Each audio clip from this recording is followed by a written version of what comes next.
Welcome to my YouTube channel. हमारे YouTube channel में आप सभी भाइयों का स्वागत है। आप देख रहे हैं कि एक न्यूज़ है FATF, और बदल में देख रहे हैं कि हमारे पड़ोसी देश जो पाकिस्तान, पड़ोसी बोलने के बाद भी शर्म आती है, ठीक है। इस तो और चाइना तो दोनों तो पड़ोसी बोलने के नाम पर शर्म आती है। तो दोनों जो देश है, इस दोनों देश के बारे में आज एक बहुत बड़ी न्यूज़ निकल के आई है। दोनों देश नहीं, एक देश के बारे में, जो इमरान खान, देखना है ये इमरान खान है। कौन है? इमरान खान। अब तो ये कौन सा न्यूज़ है तो आप भी जान रहे हैं, लेकिन आप समझ नहीं रहे हैं उस न्यूज़ को। ये है FATF के ग्रे लिस्ट में शामिल हो जाए। बड़ी खुशी की बात है। ये हमारा मुल्क, हमारा जो है पड़ोसी मुल्क FATF से ग्रे लिस्ट में शामिल हो जाए। तब आप तो ये खुशी क्यों हो रही है ये मालूम तो नहीं है, लेकिन हम बताएंगे खुशी वाली कौन सी बात है। तो सबसे पहले हम जानेंगे कि FATF क्या होता है। अब जानना है कि ये ब्लैक लिस्ट में जाए क्यों नहीं, ग्रे लिस्ट में है तो क्या हो जाएंगे। तो साथ ही ये जानेंगे कि इंडिया किस लिस्ट में है, ठीक है। तो आइए हम फर्स्ट में दिखा देते हैं। FATF का पूरा नाम होता है फाइनेंशियल एक्शन टास्क फोर्स। अब नाम से स्पष्ट है, फाइनेंशियल एक्शन टास्क फोर्स, यानी कि तो ही ना तो पैसा उठाते हैं, ठीक है। तो इसमें दो लिस्ट होता है, ये दो लिस्ट जारी करता है, एक ग्रे लिस्ट और एक ब्लैक लिस्ट। तो उसी के ब्लैक लिस्ट में इनको ग्रे लिस्ट में शामिल कर दिया गया है। बेचारे आज से नहीं, बहुत दिनों से हैं। अब बहुत दिनों का मतलब आप सोच रहे हैं 2-3-4 साल नहीं, और बहुत दिनों से। आइए चलिए चलते हैं, चर्चा करते हैं। देखिए, मनी लॉन्ड्रिंग और टेरर फंडिंग पर नज़र रखने के लिए वित्तीय कार्रवाई बल FATF से पाकिस्तान तो राहत नहीं मिली। ये न्यूज़ है, तलची न्यूज़ है, यहाँ पर आप देख सकते हैं। ये तलची न्यूज़ है, या राहत नहीं मिली भाई। राहत नहीं मिली तो क्या हुआ, तो है तो उस बात है। देखिए, तथा है पाकिस्तान से हम जुड़ूं, इतना ही नहीं, पाकिस्तान से हम दोस्त, जो पाकिस्तान का बहुत करीबी माना जाता है, तुर्की, उसको भी ग्रे लिस्ट में डाल दिया गया भाई। ये तो क्या बात है, बिल्कुल। अभी देखिएगा क्या है, देख रहे हैं आप, लिखा हुआ है 2018 में ग्रे लिस्ट में डाला गया था पाकिस्तान। सोचिए, जून 2018 में डाला गया था। 18, 19, 20 और 21, और अभी भी चलते डेट में भी इसको राहत नहीं मिली ग्रे लिस्ट में शामिल कर। क्यों? क्योंकि ये आतंकवादी तो फंडिंग करता है। अब देखिए, आतंकवादी तो फंडिंग करने का मतलब क्या है, आतंकवाद तो पनाह देता है, और कोई भी देश नहीं चाहता है कि आतंकवाद हमारे यहाँ पनपे। इस उद्देश्य से एक टास्क फोर्स का गठन किया गया था कि अगर कोई फंडिंग करता है, तो देता है आतंकवाद को पैसा, या फिर किसी प्रकार की मनी लॉन्ड्रिंग करता है, तो इस तरह के व्यक्ति तो जो है ना, दो लिस्ट में डाला है, ग्रे लिस्ट और ब्लैक लिस्ट। चलिए, बार बार चर्चा हो रही है ग्रे लिस्ट और ब्लैक लिस्ट की। तो सबसे पहले हम जानते हैं इसकी शुरुआत कब और कैसे हुई थी।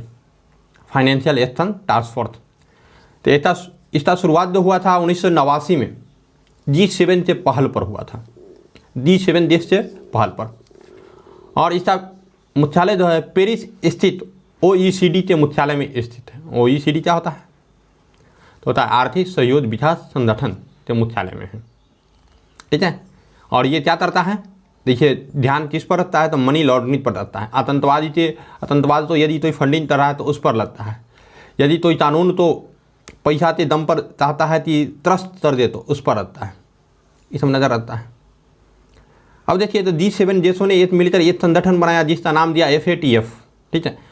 अब बात आती है कि G7 क्या होता है। तो G7 में टोटल तो है ना 7 देश होते हैं। कौन कौन है? Canada, France, Germany, Italy, Japan, UK and USA, ये 7 देश है। और ये सातों देश तो मिलाते हैं हम लोग बोलते हैं क्या, G7। याद रखिएगा, इस चीज़ तो परीक्षा में पूछा जाएगा। तो 1989 में क्या हुआ था, इस चीज़ गठन किया गया था G7 देशों की पहल पर। इसका पहला जो है रिपोर्ट जो है प्रस्तावित हुआ था 1989 में, तो हुआ ही गठन। इसका पहला रिपोर्ट प्रस्तावित हुआ था 1990 में, ठीक है। उसके बाद 96 में, 2001 में, 2003 में और 2012 में। ये सब याद रखने की कोई चीज़ नहीं है। अब जानना है FATF की ग्रे लिस्ट क्या होती है। बहुत इंतज़ार कर लिए, ग्रे लिस्ट और ब्लैक लिस्ट क्या होती है। तो देखिए, ग्रे लिस्ट में मतलब जिस पर संदेह हो जाए, आप तो संदेह हो जाती ये है मनी लॉन्ड्रिंग करता है और जो है पैसा जो है देता है आतंकवाद को, तो उसे नियंत्रित करने के लिए उसे एक मौका दे दिया जाता है। तो इसको हम ग्रे लिस्ट कहते हैं। और जो पूरी तरह से ग्रे लिस्ट को नहीं माना, विफल रहा, जैसे इस बार जाने वाला था पाकिस्तान 2018 से 18, 19, 20, 23 इतना दिन थे, तो जाने वाला था ब्लैक लिस्ट में।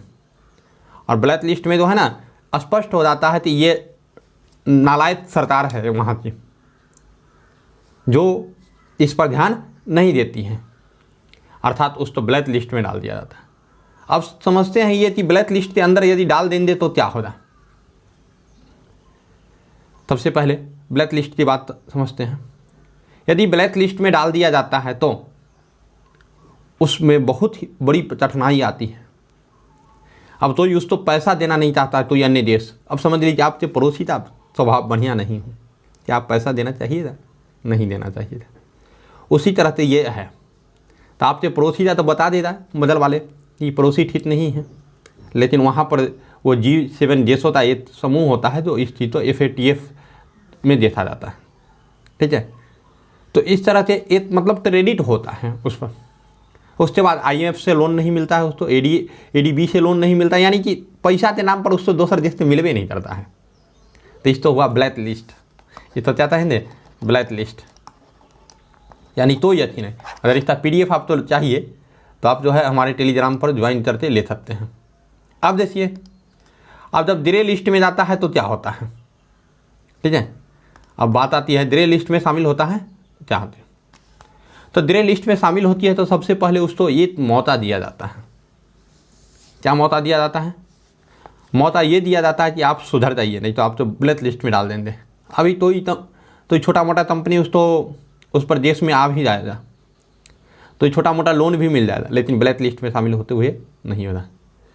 तो आशा करते हैं अभी जो है पाकिस्तान, एकदम हमारा पड़ोसी मुल्क पाकिस्तान, ये ग्रे लिस्ट में शामिल है 2018 से, और इसलिए हम तो खुशी होना चाहिए कि इस तो कोई पैसा नहीं मिल रहा है किसी देश से, तो ये लड़े जाता है तो क्या करेगा, तो अभी कमज़ोर होते जा रहा है।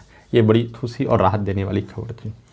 तो आशा करते हैं आप समझ जाए होंगे। जब समझ जाए होंगे तो इस वीडियो तो अच्छा लगे तो एक बार ज़रूर शेयर कीजिए अपने दोस्तों के साथ। धन्यवाद।